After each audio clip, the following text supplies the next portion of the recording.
A gamecock is what? It's a rooster that fights. Your roosters don't fight in the yard? They do, but Would that not be a gamecock? I don't know. In the wild, if two roosters went after each other, those not be gamecocks? I mean, it's just games. I gotta Google it. And there's your answer for everything. Google. All right, we're gonna start now. Ready? Straight face. We're back, and welcome to Face the Landshark Nation. Did you Google with Coach Chad Grier. No, I'm trying to come up with a name. Face the Landshark Nation. That's terrible. No. Okay, well, I'll work on it. We'll try again next week. It's been a couple weeks, unfortunately. Every now and then life intervenes, and it intervened on my behalf recently. Do you work? You have a real job? I do have a job and clients, and occasionally they pay you? I have to get paid. Huh. You know, I could be bought, however, if you and Ms. Corley are of a mind to start writing me checks. We could work that out. We write checks. They're the great big ones. You're like a semi-pro and I'll take a big check. That's okay. Those are my favorite kind. He said the bank wouldn't take it, and Will Ferrell told him to find a bigger bank. Oh my goodness! Well, congratulations. The Landsharks are 9-0. 6 AA region champions. You've defeated, you've always said to be the man, you got to beat the man. From some famous philosopher, I think, said that. Aristotle. And you did. You beat Timberland, and you beat them 49-40, and, great work to you and your team. To the boys. I mean, I didn't play that game. So, I mean, it was. You coached a little bit. The boys have just bought into the culture, and they've taken ownership of it, and I think that's what you see on Friday nights. Is we've had the cool thing for me, the rewarding stuff is twice after games recently we've had officials come up to us after the game and said, "Man, that's the most disciplined football team I've seen in all my years of officiating." In fact, after Philip Simmons' game, I guess that's the most respectful sideline, the most impressive group of young people I've seen in all my years of officiating. That's the stuff that tells you you're doing something right. And then I think when you're doing it that way, that translates to success on the field. It's back to our goals as coaches: win the kid. And if you win kids and the kids win each other, and that really just speaks to culture. If they buy into the culture, if they take ownership of it, hold each other accountable to it, the winning and losing on the field takes care of itself, and that's what started to happen. I have noticed in calling and filming the games that your players, after they make a tackle, very often will be very hands off, to be real clear that they're not doing anything illegal or late hits. And I think it's that's a fine line. I'm an offensive guy. My thing is always I want them to help them up. And as a defensive coach, those guys, even my last school, they kind of roll their eyes. You got to help them up. But we're getting some more of that. But where the kids are actually the opposite of trying to tone. I think they're trying to show that we're not trying to do anything other than just be respectful of the game and of our opponents, but more make it about ourselves. I think the thing that what you do see, which I love, is that I had a coach in Charlotte that said he's watching the highlights from the game and from the news, I guess, and he said, I noticed that your kids, every time after they score a touchdown, they hand the ball to the official. And that's something we talk about, never throw a ball to the official. Because even if you're doing it, unintentionally, sometimes if the ref doesn't catch it or hits him in the face or something, probably not be real happy with it. And just, again, it's a sign of respect. I mean, we say just the only thing you say to officials are yes sir, no sir, and hand them the ball. And you see that happening over and over. And again, I don't say it anymore. I don't have to. The kids are just doing it. And I think it's just a really cool thing, the way the kids have bought into what we're trying to be about and how they play the game. So Timberland, of course, we just played Friday night. We haven't met since I think we played Burke and won that game, shut them out. You shut out Philip Simmons. What was that score? 70-0, I believe. It could have been 77 quite easily, or maybe even 100. You led at 56-0 at halftime. I thought you showed a lot of restraint in that game. So before we get to Timberland, just your thoughts generally on the performances at Burke and Philip Simmons. I thought defensively, Coach Jackson and his staff have just done such a good job throughout the year, and the kids have responded to that. We were multiple in scheme, but fundamentally, we're just so much more sound than we've been in the past. I mean, we're doing a lot of things right. Burke had some really good athletes. They did, and they're really good at the skill positions.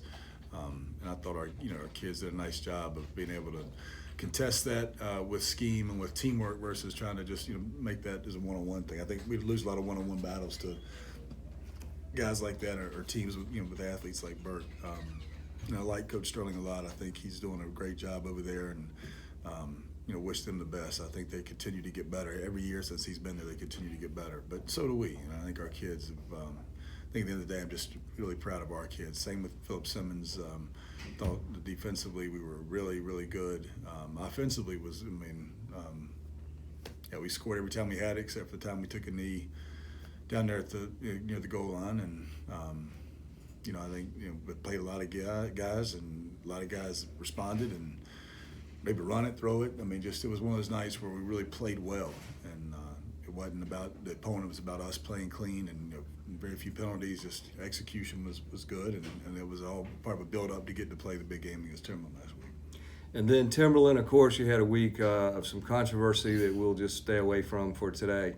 But it was nonetheless, a lot of noise in the background, and your team really rose to the occasion, focused on the opponent, and played an outstanding game. So much credit to the kids and the coaches, I thought, for keeping them focused and organized and on task. And we had a really good week of practice.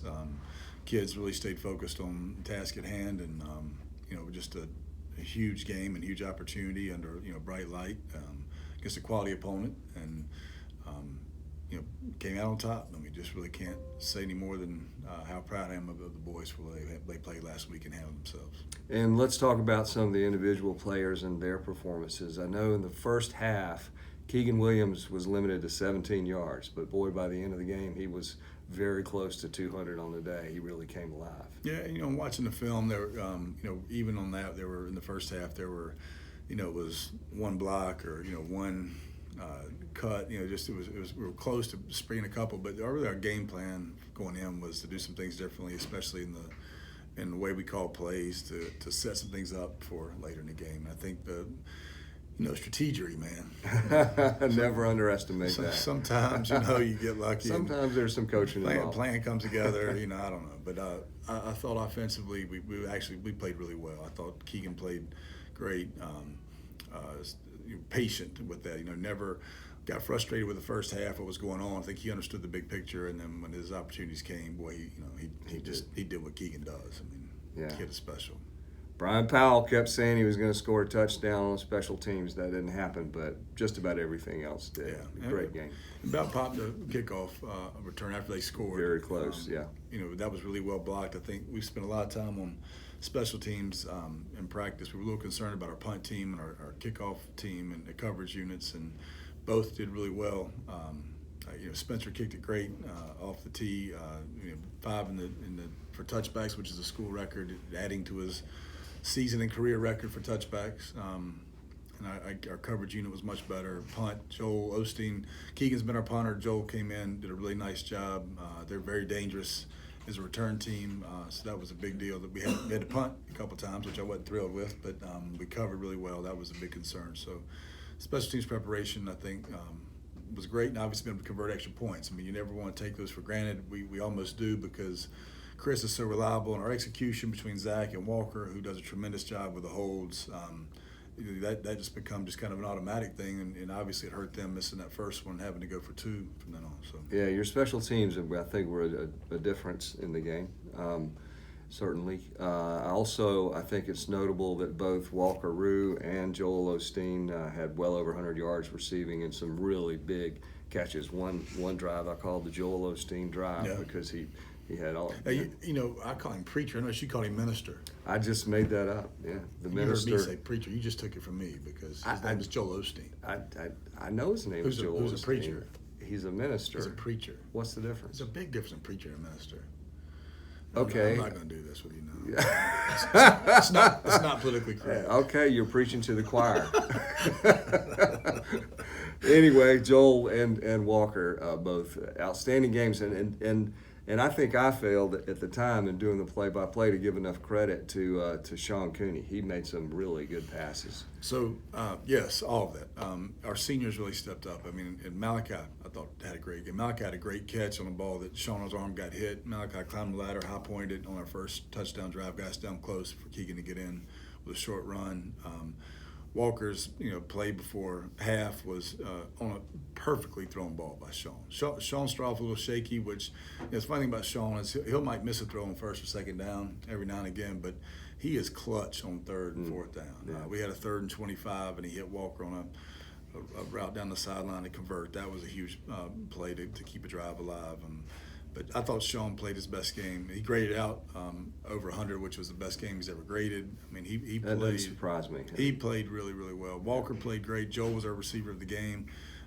In fact, he and Sean connected on something that they really both collaborated on and made a lot of. I mean, it's just fun for me to see the football IQ growing, where kids can actually. It's not just me. Hey, you do this and you do that. They really understand what we're trying to get done and how to get it done and understand what defenses are doing. It's just the evolution of our collaborative football IQ is a really testament to the coaches and what they've done, but to the kids and how hard they've worked to understand the game and our system and scheme. And it's fun to watch.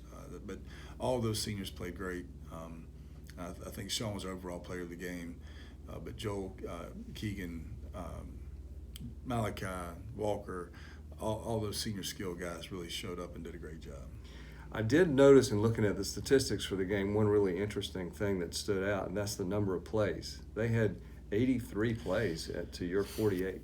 Yeah, we're going to talk about defense now. Let's talk about defense. Well, let me say this too. I think before we leave offense, it's the typical of football, but the group that really makes us go, and we said back in the spring, we'll go as far as this group takes us as our offensive line. And they've really done a tremendous job all year. And Timberland's defensive front is as good as you'll find in high school football. 56, when he wants to come, I don't know that there's much you can do about it. I mean, he's really a physical specimen. 51 is a great player. They're good up front. I mean, make no mistake. And you wouldn't we neutralize them with how good of a job our guys did up front. I'm very proud of our offensive line, Coach Robbins and Coach Hill, the work they've done with these guys. Your boy actually had a play at the end where Dana came in and he blocked 2 guys in one play. And again, back to football IQ and understanding scheme, and that was a tremendous. I mean, Joey's battling a bad back. Joey's been a tremendous player for us all year. Both sides of the ball. He's really starting to catch the ball now, which we give him a hard time about because he's a very gifted athlete. But his blocking has been great. It's been a huge part of our success running the ball. But he had to come out, and you put Dana in that situation. He's a sophomore that's, going to be a tremendous. I think it's going to be a great player for us. But right now he's more of a role player. And he went in on his role, and he blocks 2 guys in one play to spring us for a touchdown. I mean, that's what's happened with our team. I think that everybody, when they get a chance, we talk about not counting your plays, make your plays count. And guys are stepping up and getting things done, making plays. And so I think the offensive success starts with our offensive line, the guys, including our tight ends and H's that are making room for our backs to run, for Keegan to run, for Sean to throw, giving him time, and then guys just making plays. The receiver I didn't mention was Fletcher. He dropped a ball early on 3rd down. That would have been a conversion, and and I know that's frustrating for him. He came back and made 2 great plays right after. I mean, so again, that if you look at our entire offensive performance, it starts with the O-line giving us time and making room to run. They did a great job, and then guys like Jacob Ashley starting to grow up. I mean, we played 3 sophomores a lot up front, and right, and they're all really good. Jacob and Will Gauze both had 2 pancake blocks. Will's a gorilla. He has been the whole year. Jacob, it's a matter of time. I keep asking Jacob, we're going to wait till you're a senior, or you're going to do it now? And he, I think he had one at Philip Simmons. I actually called a hold on him at Philip Simmons. He took a guy about 5 yards. I mean, and it was not a hold. I mean, I get if you're a ref, you just see a kid take a kid down. But it was a road grader kind of play. And to see Jacob before it started to click for him now. If you could just put some size on him. Yeah, if he's only a little bit bigger. He looks like an NFL player out there. He's a monster, and he's such a nice kid. That's part of our issue sometimes. I wish we had some not as nice kids. So what I tell them is when you step between the lines, it's okay to you're allowed to be a bully if you're one of those guys up front. Never outside the lines, but between the lines. And I think we're starting to develop that mentality, and they're getting confidence in themselves. The work in the weight room with Coach Gates is paying off, and I think those guys are starting to become more and more physical, and good things are happening up front. So I think we were going to talk about defense, and we wound up on the offensive line. Let's talk about defense. All right, so who stood out for you? Ronald Shepard had a great game, best he's played for us. I thought he did a really good job. And considering a year ago, he was about 280 and literally playing this game on one leg. He tried to play through a torn ACL. And he's Ron's a quiet guy. He doesn't say a lot. We weren't really sure. Like, hey man, are you okay? And he's like, yeah. And I'm like, well, so are you going half speed? Are you loafing? Or you don't want it? I mean, the kid was playing on one leg. You just, his off-season recovery's been long, and he missed some time this year, but he's given us such a spark coming back, and I thought he played just a tremendous game Friday night. He was probably the highlight of our defense. All right, I know 39 first downs, almost 600. It was a lot, but we gave up a lot on defense. It wasn't a great performance. I get it. But they're a good team. They are a good team. And respect to them, they're a very good team. Yeah, I mean, you're going to give up points and yardage to a really good team. I mean, not too every much. team. We gave up too much. I mean, and I think that's where. Do you think that's because they were better players on the other side, or is it a schematic thing? Certainly, they have a lot to do with it. And they typically don't throw the ball very well, but to their credit, 14 really did a nice job of that. Their kids made plays. We dropped a pick. We had a few chances to make some plays on balls in the air that we didn't do a very good job of, and that's something we looked at. We've got to get better at. Our linebacker play, which has been really, really good all year, I thought was, we just didn't do a very good job with our reads and keys and getting downhill quickly, and against a team like that's where it comes in. If you don't do your job just right, if one guy freelances a little bit, trying their best to make a play, but gets kind of off the plan, it creates other problems, and I think that's a little bit what happened. But the most of it is, hey, that's just a really good football team, and they've won as many games they have for as long as they have because they're very well coached and they've got really good players. They execute well. And they execute well. Yeah. And it's no. And let's give the defense credit because we missed a couple shows, but they shut out St. John's, they shut out North Charleston, they shut out Burke, they shut out Philip Simmons 4 in a row. And then I think even the game before that. We didn't shut out North Charleston. The defense shut them out. The defense, we gave them a kickoff return. Right. So really, the defense has played 5 games where we didn't give up a touchdown. Right. The defense has been great. And look, we gave up some points against Grier Collegiate, who I think it might be one of the best, maybe the best offense in the state. They're really, really good on offense. Mm-hmm. And Terman's really good on offense. I mean, it's not like we gave up a lot of points and yards to bad teams. That's not what I'm saying at all. And our kids have done a great job on defense. And in fact, it's allowed our offense to develop and come along because they've done such a good job and put us in good situations. But for us to win a state championship and to be the kind of teams that we're going to continue to play, we recognize the things we're going to have to clean up. And that's in all 3 phases, not just defense. But there were some things that, the good news is when you see that kind of stuff and you can see it on film and figure it out in the game, you still win. You don't feel quite as bad about it. I know Coach Jackson, he takes it very personally, and he's not, 39 first downs is a lot of first downs. That's a lot of yards. And it's not normal that you can win a game giving up that kind of production. But the fact that we did win the game, more importantly, when you look at the totality of 11 of our starters were kids on that 0 team the first year. And 11. And now these guys have totally flipped the script and are now undefeated. There's so much to feel good about what the kids have done, and to be a part of that as a coach, and that development is a lot to take pride in. Now we kind of step back, regroup. Okay, now the second season of utmost importance begins, and now we have to figure out, okay, what do we got to do to continue to get better? All right. Well, just one other note on the Timberland game. It seemed to me towards the end of the game, they were getting tired. They were cramping up. Some of their very best players had to go off for a play or two with cramps, and that seemed to make a difference in the fourth quarter. And I know that's what you preach to your players: prepare for the fourth quarter. We talk about be prepared to win on last play of the game. No matter what the score is in the first quarter, first half, third quarter, doesn't matter. Be prepared to win on last play of the game. And the cool thing for me was it was senior week. Last week it was, and actually we'll finish it this week, being the true last week of the regular season. But we do each day is a different thing for seniors, and one of the days is like they do the gauntlet where they really enjoy. That's a fun thing, and then but one of the days is I saw a video of my kid doing the gauntlet thing, and it caused Kathleen to say she thought he was playing tennis. What's going on here? That was pretty funny. Well, they get called out. Typically the seniors call out the guys that talk a lot. So just you might want to just let you know. Not Dana. Not Dana. It can't be.